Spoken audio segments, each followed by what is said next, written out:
আমার একটা দার্শনিকের কথা মনে পড়ল।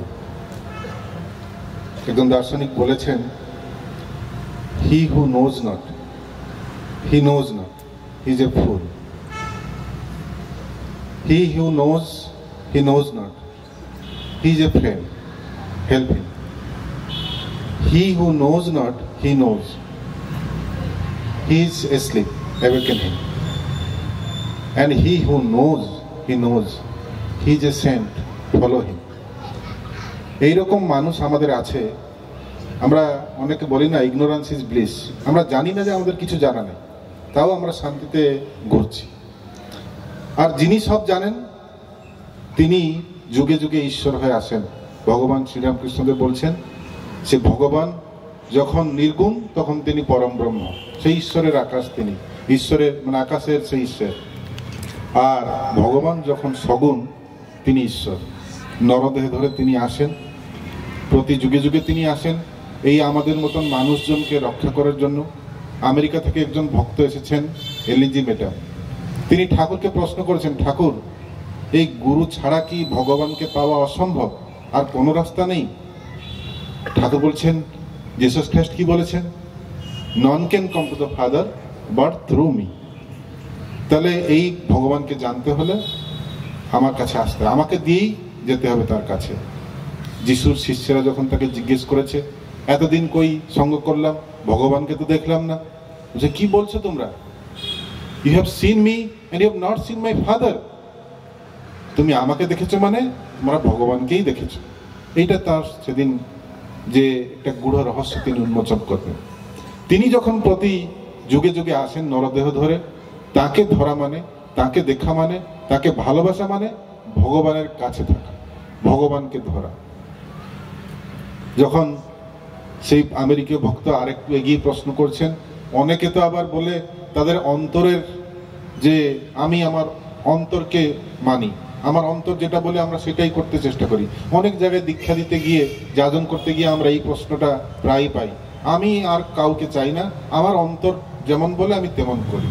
ঠাকুর বলছেন, বেশ তো সম্ভব, এটা সম্ভব, কিন্তু আমার অন্তরটাই তো শুদ্ধ নয়।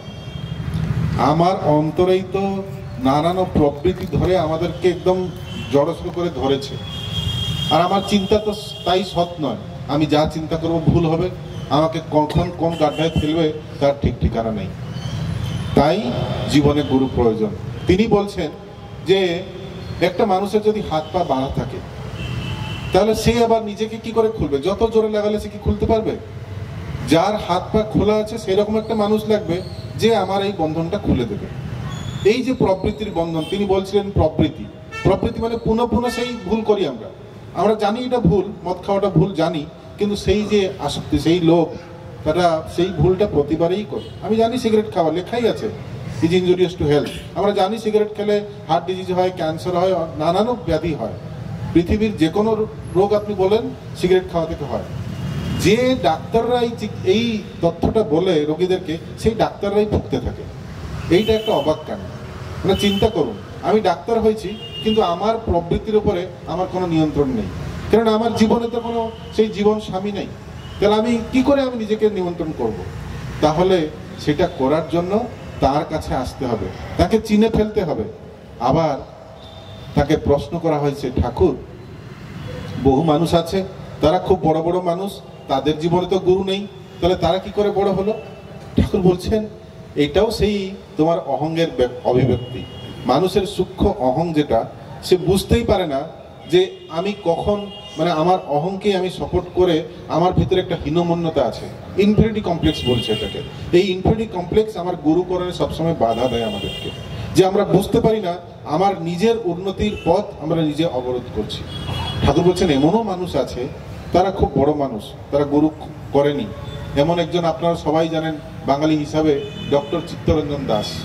তিনি এসেছিলেন মাতা মন ঠাকুরের কাছে, ঠাকুরকে দেখে কথা বলে খুব মুগ্ধ হয়েছেন। মা তখন দীক্ষা দিতেন, মাতা মনমোহিন দেবী ঠাকুরের মা, তার কাছে গিয়ে নিবেদন করেছেন, মা আমাকে দীক্ষা দেন। মা একবারে রাজি হয়নি, বলছে না, এই সব তোমাদের মতন বড় মানুষকে দীক্ষা দেওয়া যাবে না, তোমরা আজ দীক্ষা নেবে, আজ বুঝবে, কালকে আবার সৎসঙ্গের উল্টো গান চালু করে দেবে, কালকে আবার বলবে এরা সব ভণ্ড অমুক তমুক অনেক কিছু বলতে শুরু করে দেবে। তখন তিনি কাতরভাবে কেঁদে কেঁদে বলছেন, মা মনে হচ্ছে আমার মতন পাপীর এখন এই নাম পাওয়ার সময় আসেনি, তাই আপনি আজকে আমাকে প্রত্যাখ্যান করছেন। আপনি যদি দয়া করেন, আর দেশবন্ধু চিত্তরঞ্জন দাস যেমন তেমন লোকের কাছে মাথা নোয়ায় না, এখন মাথা নোয়াইছে মানে ও ভেবে চিনতে, অনেক ভেবে চিনতে আমি মাথা এখানে নোয়াইছি, তাহলে আপনি এবার দয়া করে যদি আমাকে দীক্ষাটা দেন, এই জীবনটা আমার রক্ষা পেয়ে যাবে। তারপরে তার সেই চোখের মানে জল দেখে মা সেদিন মার হৃদয় তরলে গেছে, ওনাকে দীক্ষা দিয়েছেন। রামকৃষ্ণদেব বলছেন যে বহু মানুষ তারা আম বাগানে চলে গেল, গিয়ে আম গাছ গুনতে শুরু করে দিল, আম গাছের পাতা গুনতে শুরু করে দিল, আম গুনতে শুরু করে দিল, তার আর জীবনে আম খাওয়া ঘটল না। বলছেন যে পেটের যতক্ষণ খিদা নেই তখন সে আম বাগানে যেও সে মিটল না, সে আম খেতে পারলো না। আর যদি খিদা থাকে ও গিয়ে টপাক করে একটা আম আগে গাছ থেকে নিবে, খাবে। আজকে আমার কথাগুলো মোটামুটি ফুরিয়ে গেছে, এত গানের মধ্যে এত কিছু কথা তারা বলে গেছে, মানে এই গানের মধ্যে সবকিছুই যেন ছিল। যদি পেয়েছি ভগবানকে আর ছাড়িস না, যদি ভুল করে পেয়ে গেছিস আর ছাড়িস না। এইটাই হচ্ছে অমূল্য সম্পদ। এই অমূল্য সম্পদ আমাদেরকে সারা জীবন পাথে করে চলতে হবে। আমরা সেটাই বুঝতে পারি না, তাই সবসময় ভুল করতে থাকি। সবসময় সেই যে জিনিসটা আমাদের জীবনে প্রয়োজন নেই সেটাকে আমরা ভালো করে জীবনে ভালো করে সাহিত্য রাখার চেষ্টা করি। আজকে আচার্যর সঙ্গ যদি না করি, ঠাকুর বলছেন যিনি ইষ্ট, যিনি সদ্গুরু, তিনিই আচার্য। আমাদের জীবনে তিনিই সব, আর জীবনে অন্য কিছু নেই। আর বলছেন যদি মানে আচার্য নেই অনুরতি, শিখতে যাচ্ছ কি? আজকে সন্ধ্যাবেলায় প্রার্থনার পরে এটা পড়া হচ্ছিল, আচার্য নাই অনুরতি, শিখতে যাচ্ছ কি?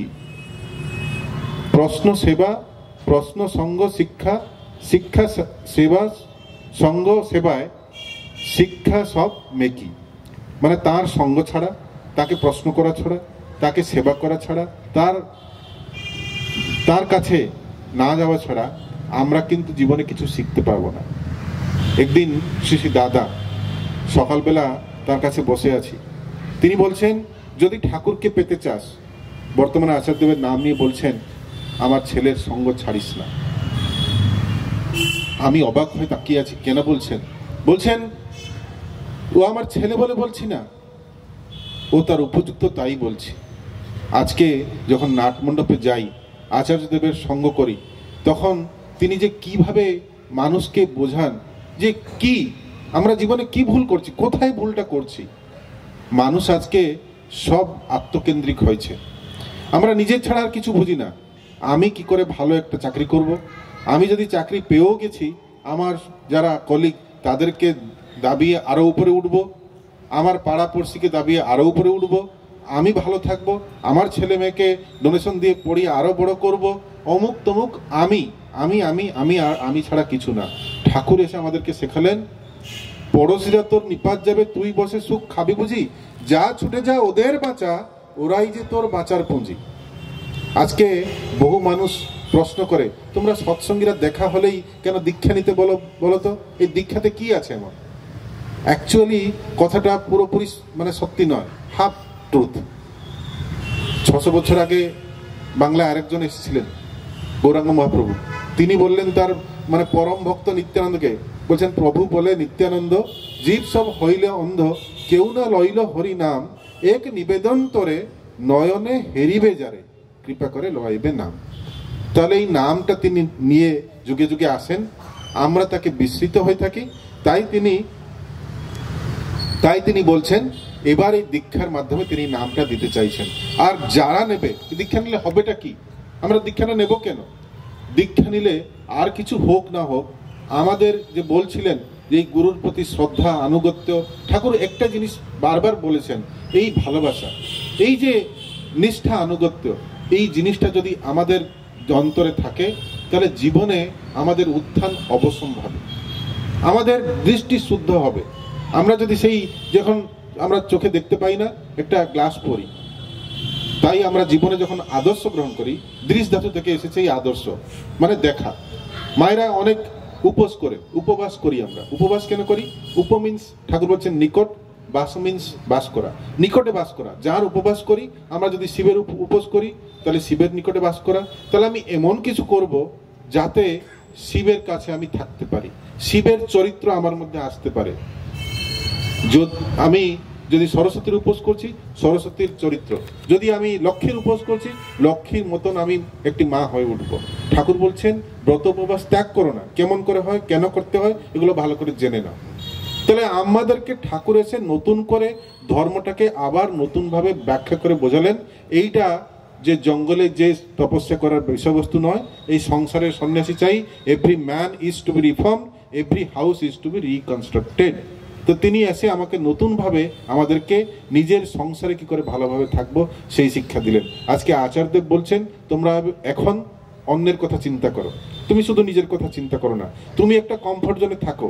তুমি যে আমি আমার ঘর সংসার চেম্বার ডাক্তারি হসপিটাল নিয়ে আমি ভালো আছি, তাহলে আমি এসেছিলাম একটা কাজে এখানে, আমাকে যে হয়তো গত মাসে বা তার 2 মাস আগে পরিচয় হয়েছে আমাদের রবিদার পিঙ্কিদির সাথে, যে তাদের সাথে পরিচয় এক ঝলক যে দেখা হলো, এত আত্মীয়তা বেড়ে গেল, এত ভালোবাসা বেড়ে গেল।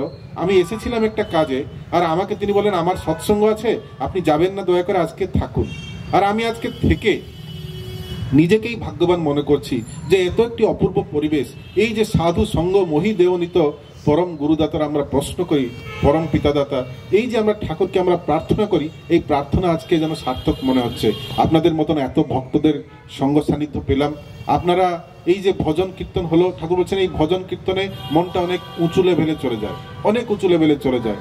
আর সেই লেভেলে গিয়ে মানুষ যে তার বৃত্তি প্রবৃত্তির উপরে ওঠার সহায়ক হয়, তার প্রতি ভালোবাসা, জীবনে এর থেকে আর বড় জিনিস কিছু নেই। আমাদের সৎসঙ্গের সময় সীমিত, অনেক হয়তো কথা আসছে যেগুলো বলতেও ইচ্ছা করে, এবং অনেক জীবনের উপলব্ধিও আছে যেগুলো আপনাদের সাথে শেয়ার করলে হয়তো আপনাদের অনেক কাজেও লাগতে পারে। বহু মানুষ ঠাকুরের কাছে এসেছে, বলদেব সোহাইদি এসছেন, তারা ঠাকুর কাছে এসে বলছেন যে কি মানে আপনাকে যে ঠাকুরকে ধরবো তার লাভটা কি হবে। ঠাকুর বলছেন মানুষের একটা ভিতরে যোগাবেগ আছে, প্রত্যেকটি মানুষের একটা অর্জ আছে, এই যোগাবেগ চাই কোথাও না কোথাও একটা মানে যুক্ত হতে। যদি ভালো জায়গায় যুক্ত না হতে পারে তাহলে মানুষ ব্যাধির বিকৃতির হাতে পড়ে যায়। কি সাংঘাতিক কথা দেখুন, এই ভালো জায়গায় যদি আমি যদি একটা বাচ্চাকে স্কুলে পাঠাই, সে যদি ভালো সঙ্গ না পায় তাহলে সে কুসঙ্গে পড়বে, ড্রাগস নেবে, মদ খাবে, সিগারেট খাবে। তাহলে আমরা বাবা মা কি করে না, খুব চিন্তায় পড়ে যায়। তাহলে আজকে এই ভালো সঙ্গ সমাজে নেই। আজকে ঠাকুর অনুকূলচন্দ্রের শিষ্যরা শুধু মানে ঘুরে বেড়াচ্ছেন চতুর্দিকে যে কিভাবে আমরা মানুষের ভালো করব। আর মানুষের ভালো করব কেন? ঠাকুর বলছেন অন্যকে যত করবি বড়, ততই বড় হবি রে তুই। বড় হওয়ার একটি পথ, একটি ছাড়া নয়কো দুই, আর দুটো পথ নেই। আমি অন্যকে বড় করতে হবে। এখন মানুষ চাইছে অন্যকে ছোট করে আমি বড় হব। ঠাকুর বলছেন তুমি অন্যকে বড় করে তুমি বড় হও।